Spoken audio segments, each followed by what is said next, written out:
నమస్తే, నేను మీ మోహన్. మీరు చూస్తున్నారు ఎంకే టాక్స్. తెలుగు రాష్ట్రాల్ని మరియు దేశాన్ని అటు రాజకీయంగా ఇటు మతపరంగా పట్టి కుదిపేస్తున్నటువంటి వివాదం తిరుమల లడ్డు వివాదం. తిరుమల లడ్డు తయారీలో ఉపయోగించేటటువంటి నెయ్యి కల్తీ నెయ్యి అవ్వడమే ఇందుకు ప్రధాన కారణం. 2019 తర్వాత రివర్స్ టెండరింగ్ ద్వారా తిరుమల లడ్డూలో ఉపయోగించేటటువంటి నెయ్యి ఏఆర్ డైరీకి టెండర్ ద్వారా ఇవ్వడం జరిగింది. ఇటీవల 4 ట్యాంకర్ల నెయ్యిని శాంపుల్ టెస్ట్కి పంపించినప్పుడు ఆ నెయ్యిలో జంతువులకు సంబంధించినటువంటి అవశేషాలు, అలానే కూరగాయల నూనెలు ఉన్నట్లు ఆ ల్యాబ్ టెస్ట్లో తేలడం జరిగింది. ఈ వివాదం పైన అటు వైసీపీ నేతలు ఇటు కూటమి ప్రభుత్వ నేతలు ఇద్దరు కూడా విమర్శలు చేసుకోవడం జరుగుతూ ఉంది. విమర్శల్ని పక్కన పెడితే ఇక్కడ సనాతన ధర్మాన్ని అవలంబించేటటువంటి భక్తులు, అలానే హిందువుల యొక్క మనోభావాలు దెబ్బతినడం ప్రధాన అంశం. ఇక్కడ దెబ్బతిన్నది హిందువుల యొక్క మనోభావాలు. హిందువుల యొక్క గుడులు, ధార్మిక సంస్థలు, దానికి సంబంధించినటువంటి పాలక మండళ్ళు, రాజకీయ నాయకుల చెప్పు చేతల్లో నుంచి విముక్తి పొందడానికి ఇదే సరైన సమయం. దీనిలో భాగంగానే ఆంధ్రప్రదేశ్ డిప్యూటీ సీఎం శ్రీ పవన్ కళ్యాణ్ గారు సనాతన ధర్మ పరిరక్షణ బోర్డు ఒకటి సెంట్రల్ గవర్నమెంట్ చేతుల మీదుగా ప్రారంభించాలని ఒక డిమాండ్ అయితే చేస్తున్నారు. దీని యొక్క అవసరం ఖచ్చితంగా ఇప్పుడు అంతైనా ఉంది. ఈ లడ్డు వివాదం కాస్త గత 2 రోజుల నుంచి జగన్ గారి తిరుమల పర్యటన వైపు మొగ్గు చూపడం ఇక్కడ కొసమెరుపు. హిందువుల మనోభావాలతో సంబంధం లేకుండా రాజకీయం నడపడం ఖచ్చితంగా ఇది తీవ్రమైనటువంటి చర్యగానే పరిగణించాలి. మీ యొక్క రాజకీయ స్వలాభాల కోసం ఈ యొక్క వివాదాన్ని ఉపయోగించుకోవాలనుకోవడం నిజంగా నీచమైనటువంటి చర్య. నిజంగా మీకు శ్రీనివాసుడి పైన భక్తి శ్రద్ధలు ఉన్నట్లయితే డిక్లరేషన్ ఇస్తే సరిపోతుంది. మీరు ఈరోజే మీడియా సమావేశం పెట్టి మరి నేను 4 గోడల మధ్య బైబిల్ చదువుతాను, బయట వస్తే సనాతన ధర్మాన్ని అలానే ఇస్లాం మతాచారాలను పాటిస్తానని చెప్పి బాహాటంగానే తెలియజేస్తున్నారు. అదే కదా హిందూ సంస్థలు మరియు ఇతర నేతలు అడుగుతున్నది కూడా. మీరు శ్రీవారిని దర్శించుకోవడంలో ఎవ్వరికీ ఎటువంటి అభ్యంతరం లేదు. ఇక్కడ ప్రతి ఒక్కరు కూడా అడుగుతున్నది ఏంటి అంటే, అన్యమతస్థులైనటువంటి మీరు శ్రీవారిని దర్శించుకునేటప్పుడు నాకు శ్రీవారి పైన అమితమైనటువంటి భక్తి శ్రద్ధలు ఉన్నాయి, పూర్తి విశ్వాసం ఉన్నది అని డిక్లరేషన్ ఒక్కటి ఇవ్వమనే కదా అడుగుతున్నారు. మరి దానికెందుకు ఇంత వివాదం చేయడం?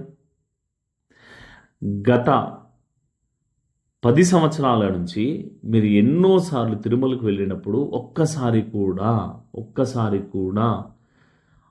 మా యొక్క మనోభావాల్ని గౌరవించి డిక్లరేషన్ ఇవ్వకపోవడం చాలామంది హిందువుల్ని, చాలామంది హిందూ సంస్థల యొక్క వ్యక్తుల్ని కూడా బాధించడం జరిగింది.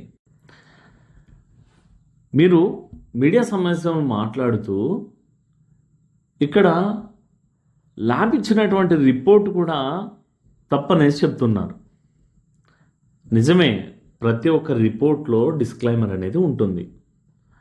ఇక్కడ కొన్నిసార్లు జంతువులు ఏవైతే ఉన్నాయో అవి అండర్ ఫీడింగ్తో లేదా వెజిటబుల్ ఆయిల్ సీడ్స్ ఏవైతే ఉన్నాయో వాటిని తినడం వల్ల ఈ యొక్క రిపోర్ట్ తప్పవచ్చు అనేసి ల్యాబ్లో ఉన్నటువంటి డిస్క్లైమర్ వేయడం జరిగింది. ల్యాబ్ రిపోర్ట్లో డిస్క్లైమర్ వేయడం జరిగింది, కరెక్టే. కానీ ఇక్కడ ఈ నెయ్యి 4 ట్యాంకర్ల నెయ్యి ఒక ఆవు దగ్గర నుంచో లేదా ఒక 10 ఆవుల దగ్గర నుంచో తీసుకున్నది కాదు కదా.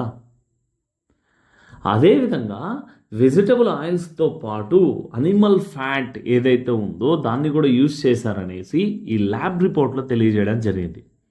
అనిమల్ ఫ్యాట్ కూడా పిగ్కి సంబంధించింది, అలానే ఫిష్ ఆయిల్స్కి సంబంధించినటువంటి ఫ్యాట్ కంటెంట్ ఏదైతే ఉందో అది ల్యాబ్ రిపోర్ట్లో ఉందని తేలడం జరిగింది. అరే దాని గురించి మాట్లాడుతుంటే ల్యాబ్ రిపోర్ట్ తప్పు అని మాట్లాడతారేంటి? ఇది ఒక్కటే కాదు, మీ ప్రభుత్వంలో జరిగినటువంటి చాలా చాలా విషయాలపైన హిందూ మత విశ్వాసాలని, హిందూ ధర్మాన్ని పాటించేటటువంటి ప్రతి ఒక్కరికి చాలా చాలా అపోహలు ఉన్నాయి. మీ ప్రభుత్వంలోనే రామతీర్థంలో శ్రీరాముడి యొక్క తల తెగిపడింది. దానికి సంబంధించి ఎలాంటి చర్యలు మీరు తీసుకోలేదు. అలానే వందల ఏళ్ల సంవత్సరాల నాటి రథం తగలబడిపోతే తేనె తుట్టే అగ్గి అనేసి కథలు చెప్పడం జరిగింది. అలానే మీ హయాంలోనే తిరుమలలో నడకదారిలో పలుసార్లు ముందు ఎప్పుడు లేని విధంగా భక్తులపైన చిరుతుపులులు దాడి చేయడం జరిగింది. దీనిపైన కూడా చాలా అపోహలు ఉన్నాయి. ఇది ఒక్కటేనా? చాలా మీరు తిరుమలలో చేసినటువంటి అరాచకాలన్నీ ఇన్ని కావు కదా. భక్తులకు ఇచ్చేటటువంటి పాలు లేవు, భక్తులు క్యూలైన్లో ఇచ్చేటటువంటి అన్నప్రసాదాలు అందివ్వలేదు. ప్రతిసారి భక్తుల యొక్క రద్దీని, తిరుమల పవిత్రతను ఏ విధంగా పాడు చేయాలో ఆ విధంగా చేస్తూనే ఉన్నారు. మీ యొక్క పాలక మండలి సభ్యులే కదా వైవి సుబ్బారెడ్డి గారు. 500 ఉన్నటువంటి వాటిని 5,000 చేయండి, 100 రూపాయల గదుల్ని 1000 రూపాయలు చేయండి, 50 రూపాయల గదుల్ని 500 చేయండి అని మాట్లాడింది. అర్జిత సేవ టికెట్ల యొక్క రేట్లు, అలానే సుప్రభాత సేవ టికెట్లని విపరీతంగా పెంచినటువంటి గవర్నమెంట్ మీది కాదా? ఇవన్నీ ఎందుకు చేశారు? ఎలాగైనా సరే తిరుమలకు రావాలి అనుకున్నటువంటి భక్తుల యొక్క సంఖ్య తగ్గాలి, పవిత్రత అనేది పాడవాలి అన్నటువంటి ఒకే ఒక దురుద్దేశంతోనే ఇలాంటి పనులన్నీ చేశారని చాలామంది హిందూ ధార్మిక సంస్థలు, అలానే హిందూ భక్తులు ఆ రోజు బాధపడలేదా? ఆ రోజు ఎప్పుడు కూడా మీరు మీడియా ముందుకు వచ్చి ఇలాంటి ఎక్స్ప్లెనేషన్ ఎప్పుడు ఇవ్వలేదే, మరి ఇప్పుడు ఎందుకు? మీకు రాజకీయంగా నష్టం కలుగుతుందనా? అలానే ఈరోజు మీరు మాట్లాడుతూ అంటారు 2015లో చంద్రబాబు నాయుడు గారి ప్రభుత్వం 324 రూపాయలకి నెయ్యి కొనింది, అదే రేట్తోనే కదా, అదే ప్రైస్తోనే కదా 2024లో మేము కొంటున్నాం అనేసి మీరు మాట్లాడడం జరిగింది. అసలు ఏం మాట్లాడుతున్నారు మీకైనా అర్థమవుతుందా అండి? 2015వ సంవత్సరంలో పాల ధర ఎంత, 2024 సంవత్సరంలో పాల ధర ఎంత, అప్పుడున్నటువంటి రేట్లేంటి, ఇప్పుడున్నటువంటి రేట్లేంటి? అసలు ఏం మాట్లాడుతున్నారండి అసలు? అలానే మీరు మాట్లాడుతూ 2014 నుంచి 19 వరకు చంద్రబాబు నాయుడు గవర్నమెంట్లో దాదాపుగా 14 సార్లు ట్యాంకర్లను వెనక్కి పంపించారు. అలానే మేము కూడా చాలాసార్లు పంపించాం. ఒకవేళ ఫెయిల్ అయినటువంటి ట్యాంకర్స్ ఏవైతే ఉన్నాయో, నెయ్యి ట్యాంకర్లు ఏవైతే ఉన్నాయో, టెస్టుల్లో ఫెయిల్ అయినటువంటి ట్యాంకర్లను వెనక్కి పంపిస్తూ ఉంటామని మాట్లాడుతున్నారు. మీకు సంబంధించి మీ ప్రభుత్వం తప్పు చేయనప్పుడు మీకెందుకు మరి ఇంత బాధేస్తుంది? మరి మీరెందుకు రాజకీయంగా దీన్ని వాడుకోవాలని చూస్తున్నారు? ఒకవేళ సిట్ వేస్తే వెయ్యనియండి, సిట్ వేస్తే ఏమవుతుంది? అసలు నిజా నిర్ధారణ అనేది జరుగుతుంది కదా, మరి మీకేంటి ఇంత బాధ? అలానే మీరు మాట్లాడుతూ అంటున్నారు, నేను రాష్ట్ర ముఖ్యమంత్రిని, నాకే ఈ విధంగా ఉంటే డిక్లరేషన్ ఇచ్చే దేవుడి దర్శనానికి వెళ్ళండి అంటుంటే మరి దళితుల్ని గుడిలోకి రాణిస్తారా అనేసి మాట్లాడుతున్నాను. అసలు మీరేం మాట్లాడుతున్నారో మీకైనా అర్థమవుతుందా? దళితులు హిందువుల్లో భాగం కాదా? దళితులందరూ క్రిస్టియన్సా మీలాగా? కాదు కదా. టీటీడీ నిర్వహించేటటువంటి వేద పాఠశాలలో దళితుల దగ్గర నుంచి ఎవరైనా సరే వేదాలని నేర్చుకోవచ్చు. అలానే టీటీడీ నిర్వహించేటటువంటి గుడుల్లో కూడా వాళ్ళు నియమితులై దేవుడి కైంకర్యాలు కూడా చేయొచ్చు. అది మీకు తెలియదా? ఇక్కడ దళితులు ఎందుకు వచ్చారు? ఏం మాట్లాడుతున్నారు మీకైనా అర్థమవుతుందా?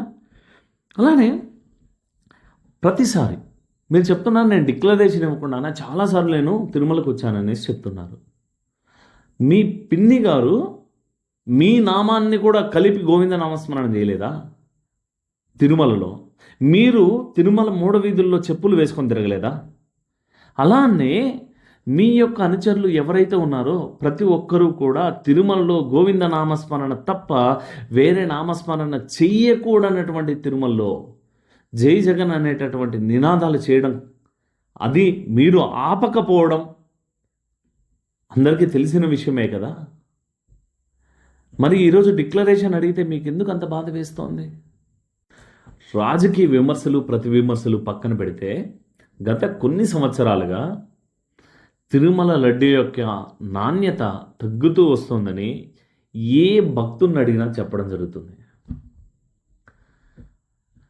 కాబట్టి ఇప్పుడున్నటువంటి వివాదానికి తెరదించాలి అంటే ఖచ్చితంగా న్యాయబద్ధమైనటువంటి విచారణ జరగాల్సినటువంటి అవసరం ఎంతైనా ఉంది. దీనికి సంబంధించినటువంటి దోషులు ఎవరైతే ఉన్నారో వాళ్ళని ఖచ్చితంగా శిక్షించగలిగితే మాత్రమే రేపు మళ్ళీ ఇలాంటి తప్పుల్ని ఇంకొకరు చేయడానికి భయపడతారు. ఇలాంటివన్నీ ఖచ్చితంగా కంట్రోల్ చేయాలంటే డిప్యూటీ సీఎం శ్రీ పవన్ కళ్యాణ్ గారు చెప్పినట్లు కేంద్ర పరిధిలో సనాతన ధర్మ పరిరక్షణ బోర్డు ఒకటి ఏర్పాటు చేయవలసినటువంటి అవసరం ఖచ్చితంగా ఉందని తెలియచేస్తూ, నమస్తే, నేను మీ మోహన్.